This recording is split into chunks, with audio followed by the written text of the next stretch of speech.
नमस्ते और इस चर्चा में आपका स्वागत है। आज हमारे पास एक बहुत ही अजीब दस्तावेज है। हम्म।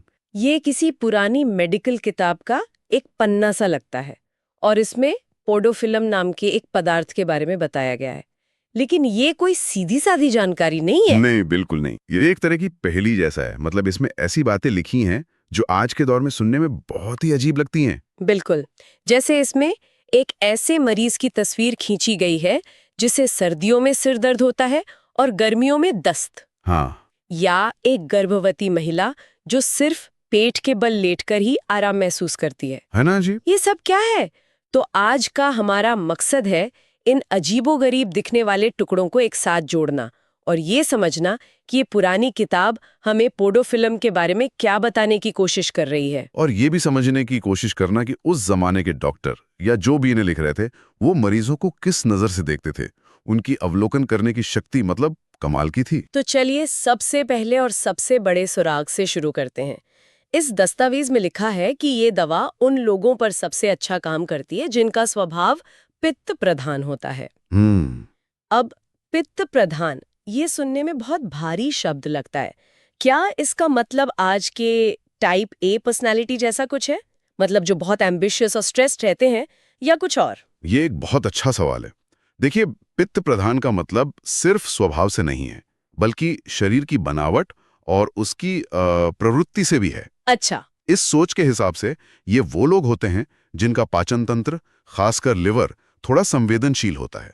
उन्हें गर्मी ज्यादा लगती है, गुस्सा जल्दी आता है। और पेट से जुड़ी समस्याएं भी आसानी से हो जाती हैं। बिल्कुल। तो हाँ, कुछ हद तक आज के टाइप ए से मिलता जुलता है, लेकिन इसमें शारीरिक पहलू ज्यादा मजबूत हैं। अच्छा, तो ये सिर्फ दिमाग ही नहीं बल्कि शारीरिक बनावट की भी बात है। और इसी से जुड़ी एक और हैरान करने वाली बात लिखी है इसमें। पारे वाली बात। हाँ, कि ये उन लोगों के लिए खास है जिन्हें पारे यानी मरकरी के गलत इस्तेमाल के बाद समस्याएं हुई हों। उस जमाने में पारा इतना इस्तेमाल होता था क्या? हाँ, ये उस दौर की एक यूं कहिए कड़वी सच्चाई है। 18वीं और 19वीं सदी में पारा कई बीमारियों के इलाज में धड़ल्ले से इस्तेमाल होता था। सच में? हाँ, खासकर सिफिलिस जैसी बीमारियों में। लेकिन इसके साइड इफेक्ट्स भयानक होते थे। तो एक ऐसी दवा का मिलना जो पारे के दुष्प्रभावों को कम कर सके, वो उस समय के लिए एक बहुत बड़ी खोज रही होगी। समझ गई। तो हमारे पास एक ऐसा व्यक्ति है जिसका लिवर संवेदनशील है और जो शायद किसी पुराने इलाज के साइड इफेक्ट से जूझ रहा है। सही। इस तस्वीर में अब हम और रंग भरते हैं। दस्तावेज कहता है कि ऐसे इंसान को गहरी उदासी महसूस होती है। उसे लगता है कि वो मरने वाला है या बहुत बीमार हो जाएगा। और ध्यान दें, यहाँ मानसिक और शारीरिक लक्षणों को अलग नहीं किया गया है। वो एक ही कहानी का हिस्सा है। बिल्कुल। एक तरफ गहरी उदासी है और दूसरी तरफ बड़ी मात्रा में ठंडा पानी पीने की प्यास। ये एक छोटा सा विवरण है, लेकिन ये बताता है कि शरीर के अंदर एक आग सी लगी है, एक बेचैनी है। जिसे वो ठंडा पानी पीकर शांत करना चाहता है। सही। और दर्द का जिक्र भी आम नहीं है। ये अचानक झटकेदार दर्द बताता है, जैसे कोई स्विच ऑन ऑफ कर रहा हो। ये सुनकर लगता है कि ये कोई मांसपेशियों का दर्द नहीं, शायद नसों से जुड़ा हुआ कुछ है। बिल्कुल सही पकड़ा आपने। झटकेदार दर्द अक्सर नसों की तकलीफ की ओर इशारा करता है। ये दिखाता है कि लिखने वाले ने दर्द की प्रकृति को कितने ध्यान से समझा और उसे दर्ज किया। ये सिर्फ दर्द नहीं है, ये एक खास किस्म का दर्द है। ठीक है, तो दिमागी और शारीरिक तस्वीर थोड़ी साफ हो रही है। लेकिन इस कहानी का असली केंद्र तो पाचन तंत्र है। और यहाँ आकर तो जानकारी इतनी अजीब और इतनी विस्तृत है कि यकीन करना मुश्किल है। हाँ, और यहीं पर इस दस्तावेज की असली खासियत छिपी है। इसमें दस्त का जो वर्णन है वो मैंने कहीं और नहीं पढ़ा। ये आम दस्त नहीं है। नहीं? ये सुबह सुबह शुरू होता है, जोर पकड़ता है और दोपहर तक चलता है। लेकिन फिर शाम तक सब सामान्य हो जाता है। मरीज का मल बिल्कुल ठीक होता है। एक मिनट, सुबह दस्त और शाम को सब ठीक? ये कैसे हो सकता है? मतलब शरीर की अपनी कोई घड़ी है जो बीमारी को भी कंट्रोल कर रही है? यही तो इसकी सिग्नेचर या पहचान है। ये तो बहुत ही अजीब पैटर्न है। हाँ, यह हमें सिखाता है कि बीमारी का अपना एक रिदम, एक लय हो सकती है, और इसके साथ एक और एहसास जुड़ा है। पेट या मलाशे में खालीपन का एहसास। हाँ, जैसे अंदर कुछ बचा ही नहीं है, सब कुछ बह गया है। ये सिर्फ एक शारीरिक लक्षण नहीं है, ये एक गहरी कमजोरी का एहसास है। और मल के प्रकार का जो वर्णन है वो तो कमाल का है। सिर्फ पानी जैसा नहीं लिखा, नहीं नहीं, लिखा है हरा, पानी जैसा, बदबूदार, बहुत ज्यादा मात्रा में। एक जगह तो ये भी लिखा है कि ये फुहारे की तरह निकलता है। ये भाषा इतनी सजीव है। इस अजीब होने के साथ साथ बहुत सटीक भी है। ये उस दौर के डॉक्टरों की अवलोकन शक्ति को दिखाता है। वो सिर्फ मरीज की बात नहीं सुनते थे, वो हर चीज को अपनी आंखों से देखते और दर्ज करते थे।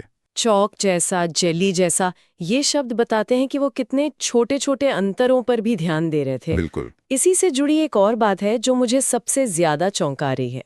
दस्तावेज कहता है कि मरीज लगातार अपने हाथ से जिगर के हिस्से को मलता और हिलाता रहता है।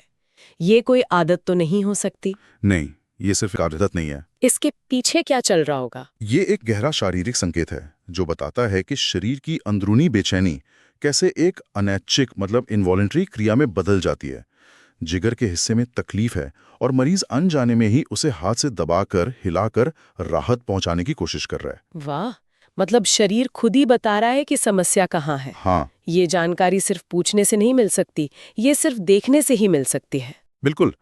और पेट की ये गड़बड़ी सिर्फ पेट तक ही सीमित नहीं है। हैरानी की बात यह है कि इसका सीधा संबंध सिर से भी है। हाँ, ये इस पहेली का अगला और शायद सबसे अजीब हिस्सा है। सिर दर्द और दस्त का बारी बारी से होना। इसका क्या मतलब हुआ? मतलब जब एक होता है तो दूसरा नहीं होता? ठीक यही मतलब है। जब सिर दर्द होता है तो पेट बिल्कुल ठीक रहता है और जिस दिन दस्त शुरू होते हैं सिर दर्द गायब हो जाता है। अच्छा, ये दोनों एक ही सिक्के के दो पहलू हैं जो कभी एक साथ ऊपर नहीं आते। ये तो ऐसा हुआ कि शरीर के पास बीमार होने के लिए एक सीमित ऊर्जा है और वो उसे एक बार में एक ही जगह इस्तेमाल कर सकता है, या तो सिर में या पेट में। आपने बहुत अच्छी तरह से समझाया। ये उस पुरानी चिकित्सा पद्धति के एक गहरे सिद्धांत की ओर इशारा करता है कि शरीर एक संपूर्ण इकाई है और बीमारी एक जगह से दूसरी जगह अपनी जगह बदल सकती है। और इस पैटर्न को और भी दिलचस्प बनाता है इसका मौसमी जुड़ाव। दस्तावेज कहता है सर्दियों में सिर दर्द, गर्मियों में दस्त। क्या बात है! मतलब ये बीमारी मौसम का कैलेंडर देखकर चलती है ना? ये तो किसी बीमारी के बारे में नहीं, बल्कि किसी व्यक्ति के शरीर और प्रकृति के बीच के एक अजीब रिश्ते के बारे में लग रहा है। बिल्कुल। ये हमें बताता है कि शरीर की आंतरिक स्थिति बाहरी वातावरण से कितनी गहराई से जुड़ी हो सकती है। ये सिर्फ एक बीमारी का इलाज नहीं है, ये एक पूरे पैटर्न को समझने की कोशिश है। और ये पैटर्न सिर्फ बड़ों तक ही सीमित नहीं है। दस्तावेज में बच्चों और महिलाओं से जुड़ी समस्याओं का भी जिक्र है और वहां भी विवरण बहुत ही हैरान करने वाले हैं। हाँ, बच्चों के मामले में ये दांत निकलने के समय होने वाली परेशानियों से जुड़ा है। इसमें एक बहुत ही मार्मिक तस्वीर खींची गई है। बच्चा रात में बेचैनी से कराता है, दांत पीसता है और उसके अंदर अपने मसूड़ों को किसी सख्त चीज से दबाने की एक तीव्र इच्छा होती है। और एक और शारीरिक संकेत का जिक्र है। बच्चे का सिर गर्म रहता है और वो उसे तकिए पर एक तरफ से दूसरी तरफ घुमाता रहता है। सही। ये एक ऐसा संकेत है जिसे कोई भी माता पिता या डॉक्टर आसानी से देख सकता है। ये बच्चे की बेचैनी को बिना शब्दों के बयान कर रहा है। और ये छोटे छोटे संकेत ही तो कहानी बताते हैं, खासकर तब जब मरीज जैसे कि एक छोटा बच्चा बोलकर अपनी तकलीफ नहीं बता सकता। सही बात है। दस्त के बारे में भी एक बहुत स्पष्ट बात लिखी है कि ये नहलाते समय या कुछ खाने के तुरंत बाद होता है। अच्छा। और मल इतना पानी जैसा होता है कि दस्तावेज की भाषा में गंदा पानी नैपकिन को पूरी तरह भिगो देता है। ये भाषा बहुत सीधी और असरदार है। ये हमें सीधे उस स्थिति की गंभीरता तक ले जाती है। अब महिलाओं से जुड़ी समस्याओं पर आते हैं। यहाँ गर्भाशय का खिसकना जैसी गंभीर समस्या का जिक्र है और इसके संभावित कारण भी दिए गए हैं। ज्यादा वजन उठाने से, पुरानी कब्ज से या बच्चे के जन्म के बाद। ये समस्या को एक संदर्भ देता है। लेकिन गर्भावस्था से जुड़ा एक लक्षण है जो सबसे ज्यादा हैरान करने वाला है। आप उसी की बात कर रहे हैं जो मैंने शुरू में कहा था। हाँ। दस्तावेज के अनुसार गर्भावस्था के शुरुआती महीनों में मरीज केवल पेट की बल ही आराम से लेट सकती है। ये कैसे संभव है? आमतौर पर तो ये स्थिति बहुत असहज होती है। ये बहुत ही असामान्य और विरोधाभासी लक्षण है और यही चीज इसे एक महत्वपूर्ण सुराग बनाती है। जब कोई लक्षण इतना अजीब हो तो वो उस दवा की पहचान बन जाता है। और दाहिने अंडाशय में दर्द का भी उल्लेख है जो सुन्नपन के साथ जांग तक जाता है। यहाँ फिर से दाहिने शब्द पर जोर है। ऐसा लगता है कि ये कोई इत्तेफाक नहीं है। बिल्कुल नहीं। यह हमें पहेली के अगले हिस्से की तरफ ले जाता है। इन सभी अलग अलग लक्षणों को अगर हम एक साथ देखें, समय का पैटर्न, मौसम का पैटर्न, लक्षणों का बारी बारी से आना, तो एक बड़ी तस्वीर उभरने लगती है। हाँ, और उस तस्वीर में समय की पाबंदी एक और अहम किरदार है। जैसे कि बुखार, ये कोई आम बुखार नहीं है जो कभी भी आ जाए। दस्तावेज साफ कहता है बुखार का दौरा सुबह 7 बजे आता है। एकदम घड़ी देखकर। हाँ, ये समय की सटीकता बहुत महत्वपूर्ण है। जाता है। ठंड लगने और गर्मी बढ़ने के दौरान व्यक्ति बहुत ज्यादा बातूनी हो जाता है। ये एक मानसिक लक्षण है जो सीधे शारीरिक स्थिति से जुड़ रहा है। ये तो बहुत ही दिलचस्प है।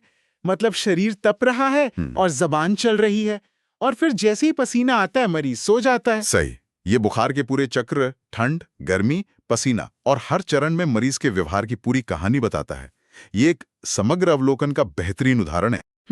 और अब उस बात पर आते हैं जिसका आपने संकेत दिया था, दाहिने तरफ की प्रवृत्ति। दस्तावेज कहता है कि ये दाहिने गले, दाहिने अंडाशय और दाहिने हाइपोकॉन्ड्रियम को प्रभावित करता है। हाइपोकॉन्ड्रियम यानी जिगर का क्षेत्र। तो ये वही हिस्सा हुआ जिसे मरीज अपने हाथ से मलता रहता है। बिल्कुल। तो अंडाशय का दर्द भी दाईं तरफ, जिगर की तकलीफ भी दाईं तरफ। ऐसा लगता है जैसे इस दवा का प्रभाव क्षेत्र शरीर का दाहिना हिस्सा है। यही इसका एक और महत्वपूर्ण सिग्नेचर है। लक्षणों का शरीर के एक खास हिस्से में केंद्रित होना एक बड़ा संकेत है। ये इत्तेफाक नहीं, ये एक पैटर्न है। और अंत में ये दस्तावेज फिर से पारे पर वापस आता है। ये सीधे तौर पर कहता है कि पोडोफिल्म पारे के बुरे प्रभावों को दूर करता है। ये एक तरह से कहानी को पूरा करता है जहां से हमने शुरू किया था। बिल्कुल। और ये हमें ये भी बताता है कि कौन सी चीजें इन लक्षणों को बढ़ाती हैं। हाँ, जैसे परेशानियां सुबह के समय बढ़ जाती हैं, जो दस्त के पैटर्न से मेल खाता है। गर्म मौसम में बढ़ जाती है, जो गर्मियों में दस्त होने से मेल खाता है। और दांत निकलने के दौरान भी, जो बच्चों के लक्षणों से मेल खाता है। हर चीज एक दूसरे से जुड़ी हुई है। सही कहा। तो आज हमने इस एक पन्ने के जरिए पोडोफिल्म की एक बहुत ही गहरी और जीती जागती तस्वीर देखी। ये सिर्फ दस्त या सिरदर्द की दवा नहीं है, ये एक पूरे किरदार की कहानी है। हाँ, एक ऐसा किरदार जिसका स्वभाव पित्त प्रधान है, जिसका पाचन तंत्र सुबह के समय बिगड़ जाता है, जिसकी बीमारियां एक जगह से दूसरी जगह नाचती रहती हैं और जिसके शरीर का दाहिना हिस्सा ज्यादा संवेदनशील है। ये जानकारी को देखने और समझने का एक बिल्कुल अलग तरीका है। ये लक्षणों की लिस्ट नहीं, बल्कि एक व्यक्तित्व का चित्र है। और मुझे लगता है कि यही आज की सबसे बड़ी सीख है। पुराने चिकित्सक एक जासूस की तरह थे। वे सिर्फ अपराध यानी लक्षण को नहीं देखते थे, वे पूरे क्राइम सीन यानी मरीज का जीवन, उसकी आदतें, उसकी मानसिक स्थिति, उसका व्यवहार, सब कुछ देखते थे। हाँ, ये दस्तावेज उसी जासूसी का एक बेहतरीन उदाहरण है। यह हमें याद दिलाता है कि इंसान को टुकड़ों में नहीं, बल्कि एक संपूर्ण इकाई के रूप में देखना कितना जरूरी है। तो ये थी पोडोफिल्म की कहानी, जैसा कि एक पुराने दस्तावेज में बताई गई है। और ये हमें एक बहुत ही दिलचस्प सवाल के साथ छोड़ जाती है। हमारे आज के विश्लेषण में एक बात बार बार सामने आई कि ये पारे के बुरे प्रभावों को दूर करता है। ये हमें उस समय के इतिहास के बारे में सोचने पर मजबूर करता है। उस दौर में पारे का इस्तेमाल किन किन बीमारियों के लिए इतना आम था कि उसके दुष्प्रभावों को दूर करने वाली दवा का मिलना एक बहुत बड़ी उपलब्धि मानी गई। ये एक ऐसा सवाल है जो हमें उस समय की चिकित्सा की चुनौतियों और खोजों की एक झलक देता है।